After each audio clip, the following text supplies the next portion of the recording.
사랑하는 우리 힘센 청년 여러분들, 또 이 자리에 함께 예배하시는 우리 귀한 성도님들, 오늘 우리가 이제 2023년의 마지막 주일, 그리고 2023년은 주일이 총 53번이 있더라고요. 오늘이 바로 53번째 주일 예배가 되었습니다. 우리가 매년 이 시간의 시점에 서 있으면 빠지지 않는 이야기들이 있습니다. 그것은 바로 시간이 정말 빠르다라는 겁니다. 믿겨지지 않을 정도로 빠르다라고 이야기를 해요. 오늘 여러분들 주보에 여러분들 지난 1년 동안 우리가 나누었었던 설교 리스트, 말씀의 본문과 제목과 그 주제들을 여러분 주보에 삽지해서 나눠드렸습니다. 여러분들 그 말씀이 생각이 안 나셔도 되지만 그 말씀의 어떤 흐름을 따라서 지난 1년을 돌아보셨을 때, 이 시간 이때 이 말씀이 선포됐을 때 하나님이 내 삶에 이렇게 역사하셨지, 다윗의 말씀을 나눴었을 때, 아니면 또 우리가 터치 사랑을 많이다 이 복음을 전하며 또 우리가 스프링워터 워십을 준비했을 때 하나님이 역사하셨지, 우리가 좀 그 마음들이 지난 1년의 시간에 어떻게 이루어졌는가 돌아볼 수 있는 시간이었으면 좋겠다라는 생각을 해요. 여러분들 이 자리까지 있어 주신 것에 대한 감사의 마음을 고백드립니다. 여러분들 이 시간에 우리가 이 자리에 있는 것이 얼마나 귀한 것인가에 대해 생각하시면서 우리 옆자리에 그리고 또는 앞뒤 보시면서 이렇게 인사할 수 있었으면 좋겠습니다. 정말 수고 많으셨습니다. 한번 고백해 봅시다. 예, 수고 많으셨어요. 그리고 여러분 옆에 아무도 안 계시다면 그냥 스스로를 향해서 참 수고 많았다 격려하셔도 돼요. 예, 정말 수고 많았습니다. 여러분들 오늘 이 자리에 있다라는 게 참 은혜입니다. 하나님의 은혜이고 또 여러분들의 하나님을 향한 그 갈망이 오늘 우리를 이 자리에 있게 했다라는 것이죠. 이제 오늘 우리는 사도행전 20장의 말씀을 나누게 됩니다. 오늘 본문의 내용은 아주 단순합니다. 사도행전 20장의 내용은 사도 바울이 이제 세 번째 전도 여행을 진행하는 가운데 벌어진 에피소드를 다루고 있습니다. 여러분들 바울과 그와 함께 있던 선교 팀원들이 2년의 시간 동안에 에베소라는 지역에서 선교를 하고 그 교회를 세워 나갔다라는 것입니다. 그리고 에베소 교회의 사역을 마무리하게 된 이후에 이제 그들은 마게도냐로 떠나게 됩니다. 여러분들 그곳에서 약 3개월의 시간을 머물게 됩니다. 저희 마게도냐 지역은 유럽 지역을 그냥 마게도냐 지역이라고 표현을 합니다. 그런데 그곳에서 제보가 들어오는 겁니다. 바울을 위협한다는 겁니다. 바울은 선교를 다니면서 늘 위협 가운데 시달렸습니다. 정말 극렬한 유대교인들에게 목숨의 위협을 받게 되었고 선교의 방해를 받았다라는 것이죠. 그래서 선교팀이 잠시 나눠져서 바울과 함께 있었던 일행 가운데 일부는 드로아로 이동하게 되고 남은 일부는 빌립보에서 시간을 보내게 됩니다. 그리고 5일의 시간을 거쳐서 선교팀원들이 결국 드로아라는 지역에 함께 합류하게 됩니다. 드로아라는 지역은 저기 세 번째 있었던 지도의 자리이죠. 그런데 이 본문 속에서 6절은 이렇게 증언을 하고 있습니다. 우리 함께 6절의 말씀을 함께 읽어보겠습니다. 우리는 무교절 후에 빌립보에서 배로 떠나 닷새만의 드로아에 있는 그들에게 가서 이레를 머무니라. 빌립보 지역에 있다가 배를 타고 닷새만의 드로아에 도달했다라고 이야기를 합니다. 근데 성경에서 보면 드로아란 지역을 처음 이렇게 간 게 아니었다라는 걸 우리는 발견하게 돼요. 사도행전 16장을 보게 되면은 바울의 이 선교팀이 드로아에서 빌립보로 반대 방향이긴 하지만 드로아에서 빌립보로 갈 때 이틀 만에 당도했다라는 표현이 나와요. 근데 오늘 본문에서 뭐라고 이야기를 하느냐? 빌립보에서 드로아로 가는데 5일의 시간이 걸렸다라고 성경은 이야기를 합니다. 그럼 우리는 질문을 하나 던질 수 있습니다. 이틀 만에 갔었던 거리를 왜 5일 만에 도달할 수 있었느냐라는 겁니다. 배를 타고 갔어요? 어렵지 않게 유추해낼 수 있습니다. 그것은 무엇이냐면 첫 번째 여행 가운데서는 그냥 순항을 했는데 두 번째 여행 빌립보에서 드로아로 가는 그 여정 속에서는 뭐가 있었다라는 겁니까? 수많은 풍랑과 어려움이 그 항해길에 존재했다라는 겁니다. 바다 위에서 생사를 다툰 시간이 있었을 것이고요. 그래서 그들이 드로아에 도착했을 때는 상당한 피로한 상황에 놓여 있다라는 것을 우리는 어렵지 않게 상상해낼 수 있습니다. 그리고 성경은 이야기를 합니다. 그들은 그곳에서 일주일의 시간을 머물렀다라는 겁니다. 그럼 드로아에서 그들이 행하는 일은 무엇이냐면 그들의 베이스 캠프, 그들을 파송했었던 수리아 안디옥 교회에 돌아가야 하는 준비를 했다라는 겁니다. 그들은 그곳에서 새로운 식량을 준비했을 것이고 또 체력적인 회복을 노렸다라는 겁니다. 그런데 그들의 그 일주일의 시간 속에서 그들이 제일 집중했었던 것은 과연 무엇이었을까요? 오늘 본문을 통해 우리는 그것을 발견하게 됩니다. 본문 7절의 말씀을 함께 읽겠습니다. 그 주간의 첫날에 우리가 떡을 떼려 하여 모였더니 바울이 이튿날 떠나고자 하여 그들에게 강론할세 말을 밤중까지 계속하매. 한 주간에, 그 주간의 첫날이라고 성경은 이야기를 합니다. 첫날은 무엇을 이야기하느냐? 오늘날로 치면은 주일, 일요일을 이야기합니다. 유대인들에게 그 한 주의 마지막은 무슨 날일까요? 안식일입니다. 금요일 밤부터 토요일을 그들은 안식일로 지켰습니다. 그래서 초기 교회, 초대 교회는 유대교의 전통에 따라서 안식일 토요일에 모임을 가졌습니다. 그러나 시간이 흐르면서 예수 그리스도께서 부활하신 날이 바로 안식 후 첫날, 오늘 우리가 지키는 일요일 주일이었다라는 것이죠. 그날 그들은 모여서 예배하기 시작하는 겁니다. 바울과 선교팀 역시 그 주간의 첫날 주일에 모여서 함께 말씀을 나누며 교제를 나눴다라고 성경은 이야기를 하는 겁니다. 바울이 그 지역에 도달했을 때 들어와 있었던 믿음의 성도님들은 아마 그들의 옴을 아주 극렬하게 반겼다라는 겁니다. 왜냐하면 그들이 예수님을 믿게 되었었던 이유가 누구 때문이냐? 바울의 전도팀, 선교팀으로 인해서 가능했기 때문입니다. 그리고 그들이 이제는 자신이 살고 있는 드로아 지역에 언제 방문할지 모른다라는 아쉬움도 몰렸다라는 것이죠. 여러분, 사도행전 20장 우리가 읽은 이후의 본문을 보게 되면 바울이 에베소 교회 장로들과 작별하는 장면이 나옵니다. 그 말의 의미는 뭐냐 하면 이제는 바울이 로마로 가게 될 때 어떤 일이 닥칠지 모른다라는 것, 그가 직감했기 때문이죠.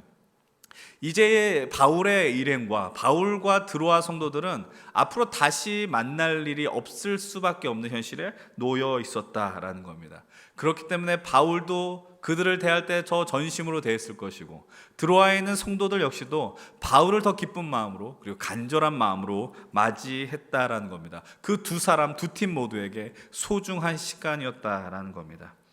그럼 우리는 이 상황 속에서 드로아가 어떤 지역인지 잠시 떠올릴 필요가 있습니다. 여러분, 드로아의 그 지역을 보게 되면 지중해, 이 밑에가 아주 큰 바다이죠. 그 안에 올라갈 때 유럽과 서아시아 지역 사이에 있는 것을 우리는 에게해라고 이야기를 합니다. 그 중심에 있는 게 바로 드로아였습니다. 여러분, 드로아라고 하면 잘 감이 오지 않는데 그리스 로마 신화에서 유명한 이야기가 하나 있습니다. 바로 트로이 목마 이야기입니다. 그 트로이가 바로 드로아 지역이었다라는 겁니다.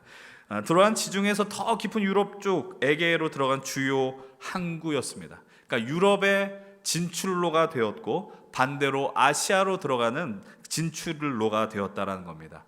여러분, 이런 지역에 어떤 게 활발하게 벌어질까요? 무역이 활발하게 벌어지고 사람들의 이동이 많이 활발하게 이루어졌다라는 것이죠. 그런데 당시 드로아에서 복음을 영접했었던 그리스도인 가운데 대부분의 사람들이 노예였거나 하층민의 신분을 가진 사람이었다라고 사람들은, 역사학자들은 이야기를 합니다. 다시 말씀을 드리면 그들은 그 항구에서 고된 노동에 시달렸었던 사람들이었다라는 거예요. 그들에게는 오늘날 살아간 우리와 같은 어떤 휴가 개념은 아마 없었을 것입니다. 아니, 연차 개념도 없었을 거예요.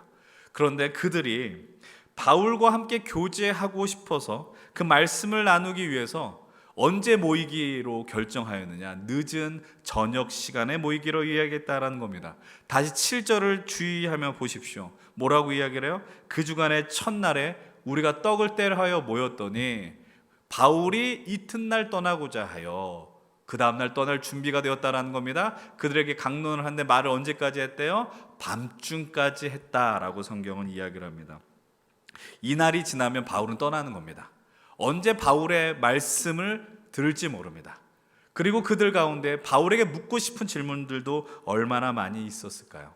여러분, 한번 생각해 보십시오. 우리들이 늦은 시간 함께 말씀을 나누고 예배합니다 라고 한다면 여러분도 어떤 반응을 나타내겠어요? 오늘 송구영신 예배가 있지 않습니까? 그럼 제가 여기서 작정하고, 사랑하는 우리 청년 여러분들, 우리 송구영신 예배가 있을 때까지 이 자리에 머무릅시다. 그리고 창세기 1장부터 계속 읽어갑시다. 제 설교를 들어주십시오 하면은 여러분들 아마 화를 낼지도 모를 겁니다. 여러분, 이 말씀 속에서 나오는 강론하다라는 뜻이 무엇이냐? 헬라어 단어를 보게 되면 디알레고마이라고 이야기를 합니다. 그러니까 이 강론이라는 뜻은요, 일방적인 설교가 아니었다라는 겁니다. 토론하고 토의한다라는 이야기가 있는 거예요. 그러니까 바울이 말씀을 전했을 때 그 말씀을 듣는 드로아의 성도들은 말씀을 듣고 질문을 하기 시작하는 거예요. 우리 바울 선생님이 오셨으니 이 성경에 담긴 의미가 무엇입니까? 예수님이 행한 일이 무엇입니까? 끊임없이 질문했다라는 사실입니다. 드고아 성도들이 질문하고 바울이 답변하는, 그럼 바울이 그들의 이야기에 경청하고, 바울도 아마 질문했을지 모르겠어요. 다시 말씀을 드립니다. 이제 이 날이 지나면 바울은 드로아를 떠나게 됩니다. 서로에게 얼마나 아쉬운 시간일까요? 바울도 최선을 다해서 말씀을 전했을 거예요. 그리고 하루 일과를 마치고 피곤한 몸을 이끌고 온 드로아의 형제 자매들도 바울을 향하여 자신들이 품고 있었던 믿음의 질문들이 있었을 겁니다. 말씀을 향한 질문들이 있었을 것입니다. 그런 아쉬우면서도 열정적인 그 뜨거운 열기가 이 모임 가운데 가득했다라는 겁니다. 저는 이 말씀을 보면서도 상상을 해봅니다. 이건 거룩한 상상이라고 생각을 하는데요, 우리도 이러면 좋겠다라는 생각이 들어요. 그러니까 여러분들 지금 이 말씀의 자리에 있을 때 그냥 목사님이 말씀을 전하지 이게 예배다, 이게 설교다라고 끝나는 것이 아니라 이 말씀을 들으면서 여러분들 마음속에서도 마음의 질문을 품는 것이죠. 하나님이 오늘 우리에게 주신 질문이 무엇일까? 그런 마음속에 서로 질문을 하고 나누고, 이 예배가 끝나면 목장 모임에 들어가서 오늘 나눈 말씀이 무엇일까? 내게 주신 그 뜻이 무엇일까에 대한 그 서로 치열한 질문들이 여러분들의 모임 가운데서 대화 속에서 벌어질 수 있으면 좋겠어요. 우리가 이제 겨울 수련회가 이제 얼마 남지 않았습니다. 약 이제 만 2달이 지나면 이제 진행할 텐데, 수련회 때도 이런 게 가능하지 않겠습니까? 긴장하지 않으셨으면 좋겠어요. 이거 유튜브에서 보고 한 게 아니라 성경을 보고 한 거기 때문에 여러분들이 막 비난하지 않았으면 좋겠고, 근데 하게 될지 않을까라는 생각을 해요. 여러분들 그런 은혜, 소망을 품으셨으면 좋겠습니다. 반 표정이 안 좋네요. 여러분, 근데 그들이 함께 모여 예배했었던 자리가 어디일까요? 여러분, 본문 8절을 보십시오. 뭐라고 이야기하느냐? 우리가 모인 윗다락이라고 이야기합니다. 윗다락에 등불을 많이 켰다라고 이야기를 합니다. 여러분, 그들이 살던 집이 보통의 모습은 뭐냐면 3층 가옥이었어요.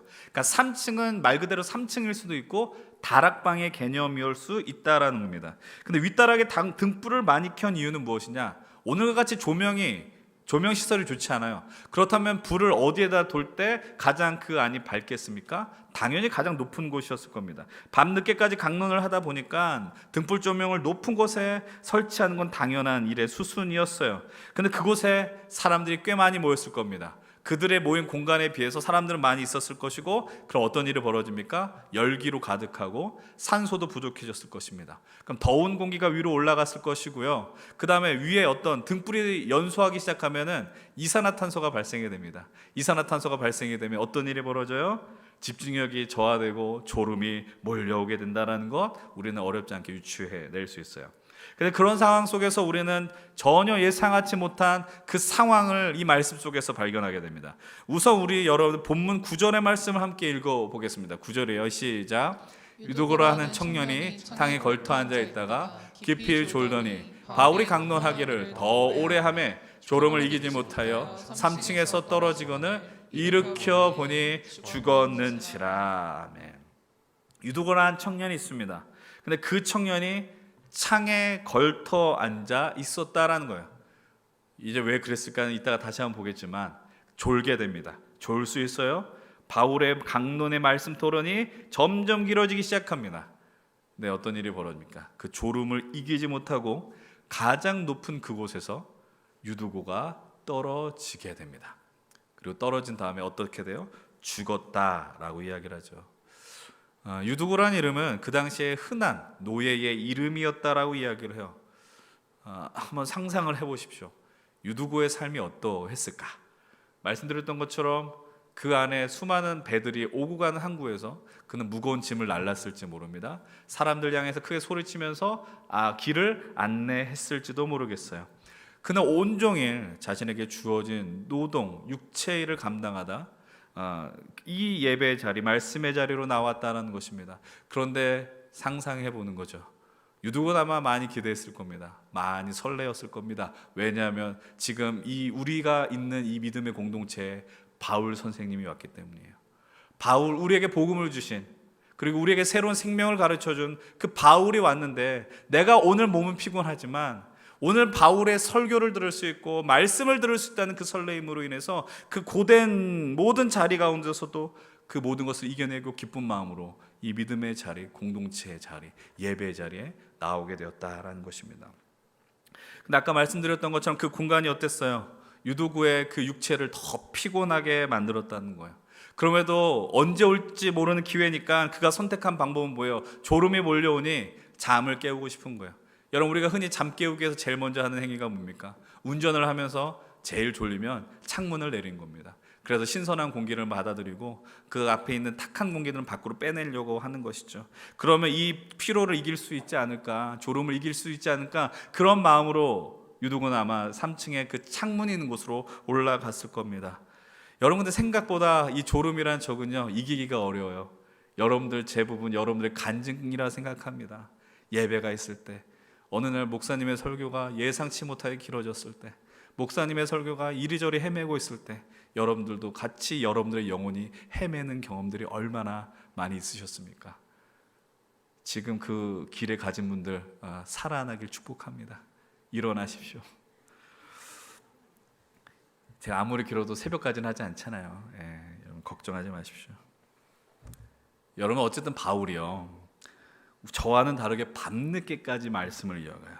그곳에서 그러나 말씀에 갈급한 자들이 바울의 이야기를 놓치지 않기 위해서 집중했다라는 것이죠. 근데 유두고에게 몰려온 그 피곤함과 그 엄습해온 졸음을 이기지 못하고 깊은 잠에 빠지게 되고 결국 그 3층에서 떨어져 즉사하게 됩니다.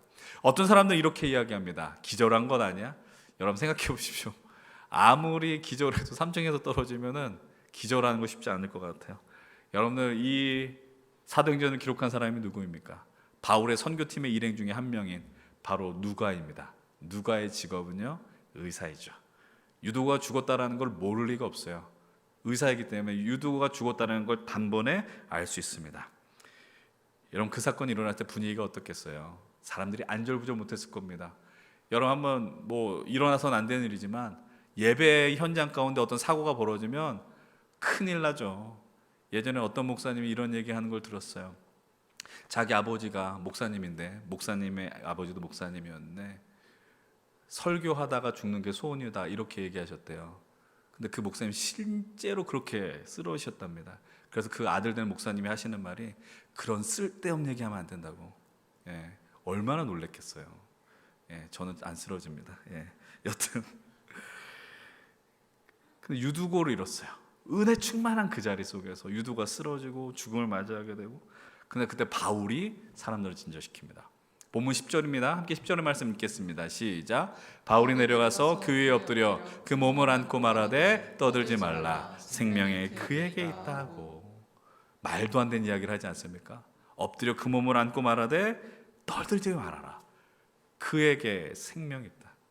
생명이 유두고에 있다. 유두가 죽지 않았다라고 선언하는 것입니다. 이 바울의 외침 후에 어떤 일이 벌어지느냐, 11절 12절 이어서 함께 읽겠습니다. 올라가 떡을 떼어 먹고 오랫동안 곧 날이 새기까지 이야기하고 떠나니라. 사람들이 살아난 청년을 데리고 가서 적지 않게 위로를 받았더라. 아멘. 여러분, 11절 12절 말씀을 보면은 앞에 어떤 사고가 일어난 것 같은 느낌이 들지 않아요?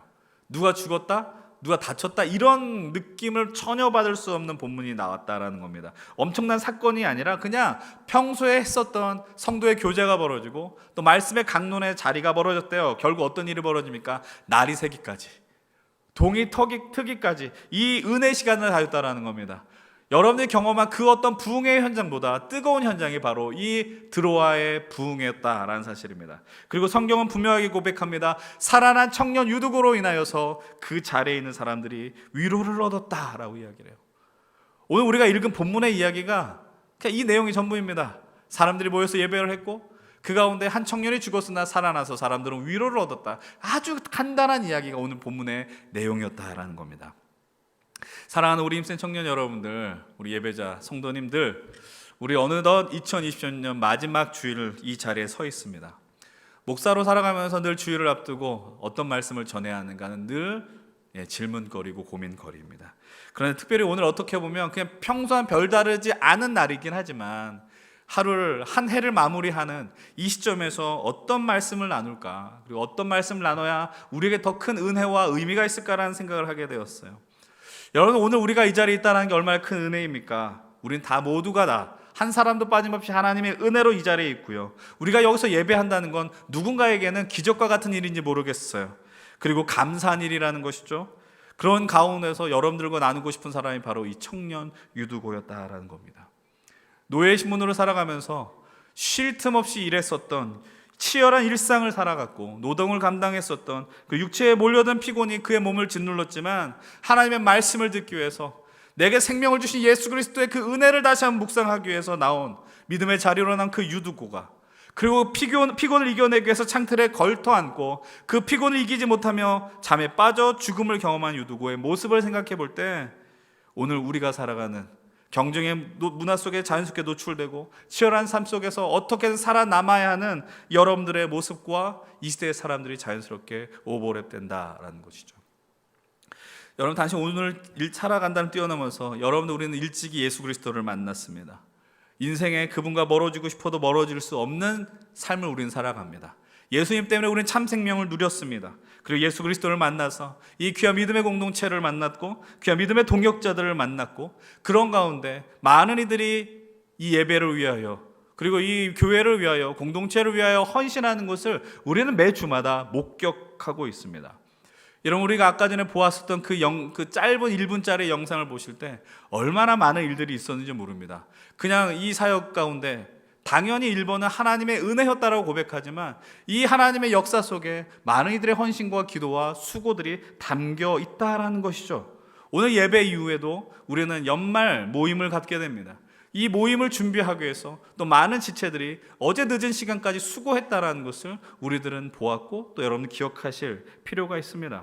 근데 그렇게 수고하고 애쓴 우리 믿음의 형제자매들이, 청년들이 저와 같은 풀타임 사역자들이 아니라는 것이죠. 저는 피곤해도 그냥 가만히 있어야 됩니다. 왜냐하면 저는 그렇게 부름 받았기 때문입니다. 그렇게 교회에서 불렀기 때문입니다. 그래서 교회를 통해 주는 그 하나님의 그 삭슬 받고 삭군이 되지 않기 위해 애쓰고 수고해야 합니다. 그러나 여러분들은 다르죠. 여러분의 삶에 일상이 있습니다. 여러분들은 치열한 삶을 살아갑니다. 지난 한 주간 여러분들은 경무로 시달린 직장인의 삶을 살았습니다. 미래를 위해서 치열하게 준비하는 인생을 살아가고 있습니다.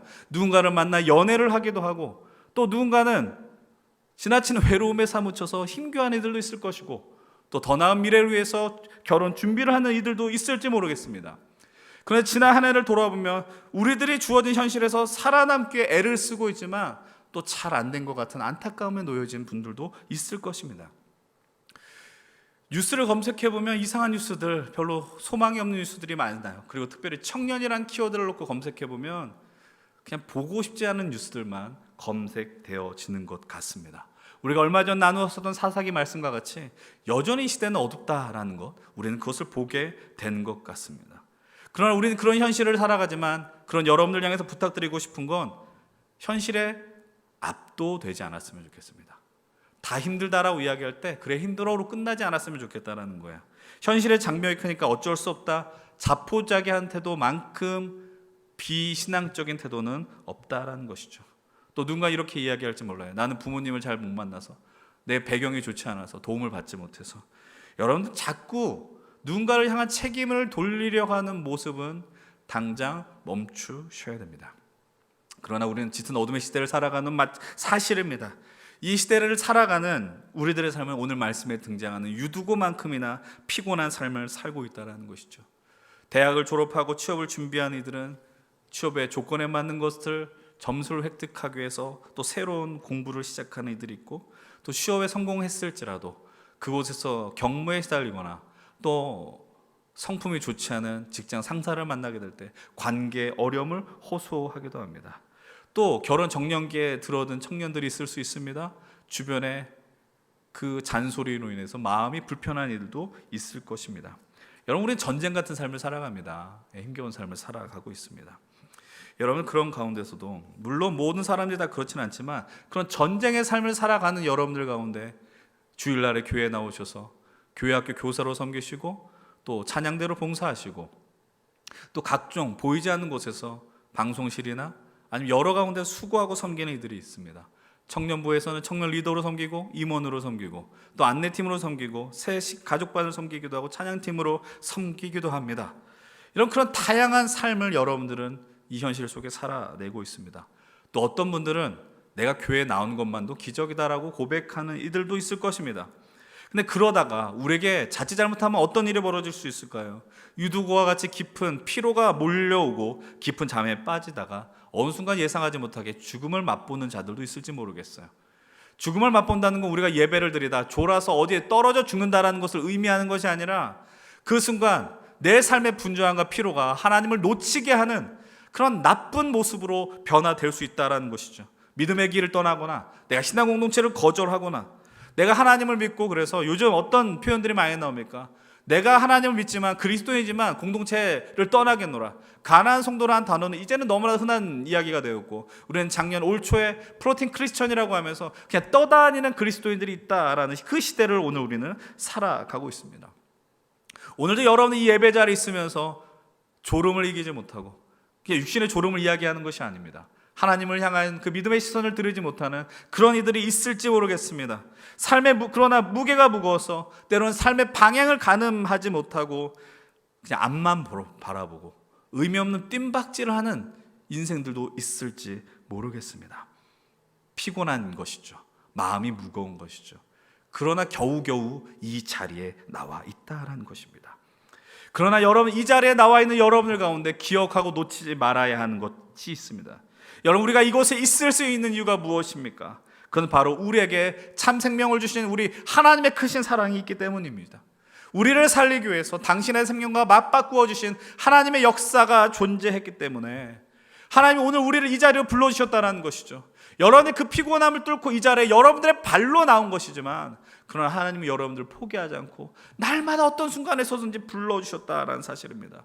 여러분의 삶의 피로를 가득 갖고 있음에도 불구하고 여러분들이 이 자리에 있을 수 있는 이유는, 기억하십시오, 나의 믿음이 좋기 때문이 아니라, 나의 믿음이 강하기 때문이 아니라 예수 그리스도께서 우리를 향한 그 사랑, 우리가 얼마 전에 나누었던 그 하나님의 절박함이 오늘 우리로 이 자리에 있게 하였음을 진실로 기억하셔야 합니다. 여러분, 그런 하나님께서 여러분들이 이 자리에서 졸고 있다고 책망하실까요? 여러분들 이 자리에서 좀 마음이 흔들린다고 해서 여러분들 향해서 손가락질을 할까요? 여러분들이 졸고 있으면 저는 잔소리를 하겠지만 우리 크신 하나님은 그렇지 않다라는 것이죠. 우리 크신 하나님이 아마도 여러분들에게, 그분이 우리와 동일한 몸을 갖고 계시다라면 여러분들을 향해서 어깨를 빌려주실 거예요. 내 길에서 자라. 그래도 졸 거면 잘 거면 여기 와서 자라. 그래도 뭐라도 건지는 거 있지 않겠니? 뭐라도 얻고 가는 거 있지 않겠니? 여러분, 그런 과정을 통해서 하나님께서 우리를 향해 바울의 입을 통해 들려주신 말씀을 허락해 주실 것입니다. 생명이 너희에게 있다라는 것입니다. 생명이 우리 교회에 있다라는 것이죠. 생명이 우리 연신교회 청년들에게 있다라는 것입니다. 그러나 그런 은혜의 주님과 위로의 하나님 앞에 서 있는 여러분들에게 부탁드리고 싶은 게 있습니다. 그리고 이 부탁은 오늘 예배 앞에 저 설교라는 제 자신에게도 드리는 부탁이기도 합니다. 여러분들에게 놓여진 현실의 피곤함으로 인하여서요, 마음의 어려움으로 인하여서요, 하나님의 부르심이 들리지 않는 것 같다라고 쉽게 속단하지 마십시오. 힘들죠, 어렵죠. 근데 하나님이 내게 말씀하지 않는 것 같아 라고 가볍게 생각하지 않길 바랍니다. 여러분들 그분의 부르심 앞에서 적극적인 믿음의 결단, 움직임을 포기하지 않길 바랍니다.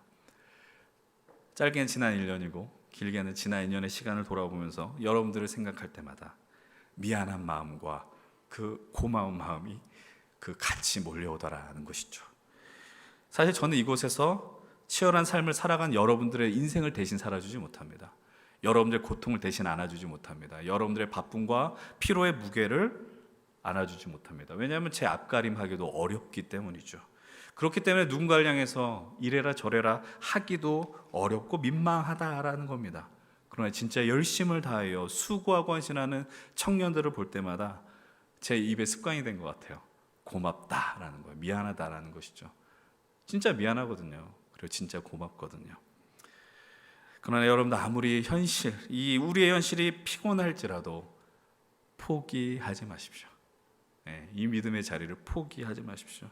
그 피곤한 현실이 그분을 보지 못하게 하는 장애물이 되는 것이 아니라 여전히 세상은 변하지 않는 것 같고 여전히 어두운 것 같고 부조리해 보인 것 같고 더 나은 날이 올 것 같지 않지만 그럼에도 결국 소망은 우리 주님에게 있다는 것을 기억하시기 바랍니다. 그래서 오늘 말씀 앞에서 제가 할 수 있는 게 뭐가 있을까 생각을 해보는 거예요. 내가 할 수 있는 게 뭐가 있을까? 제일 좋은 목사가 아니라는 거 잘 알고 있고 좋은 설교자가 아니라는 것도 알고 있지만 여러분들이 이 자리에 나올 때 그냥 나온 게 아니라는 걸 알고 있거든요.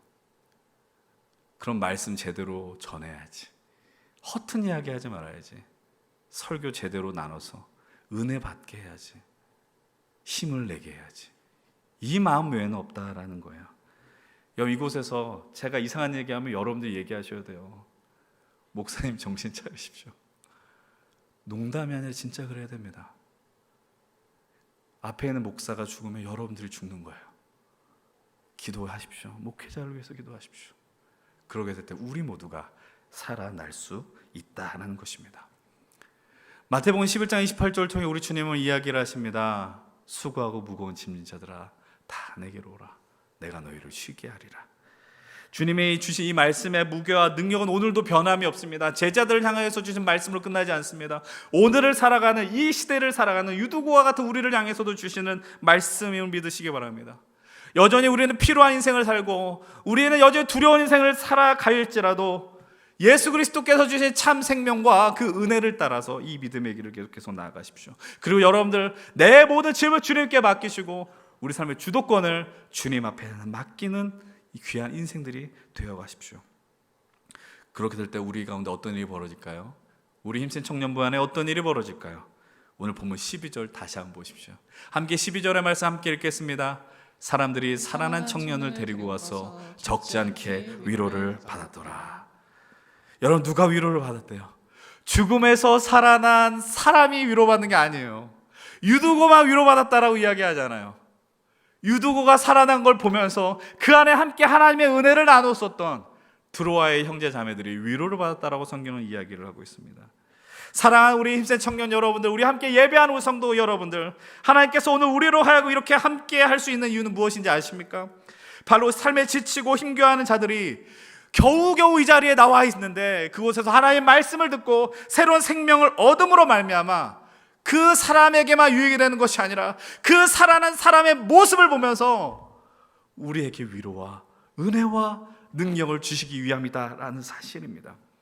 오늘 우리가 예배를 드리고 나서 삶의 자리로 나갈지라도 아무런 변화가 일어나지 않을지 모르겠어요. 그러나 여러분 이 믿음의 자리를 지켜나가십시오. 누가 나를 서운하게 했고 누가 나를 힘들게 했고 여러분들 그러나 하나님이 여러분을 향한 그 부르심은 포기하지 않는다라는 사실입니다.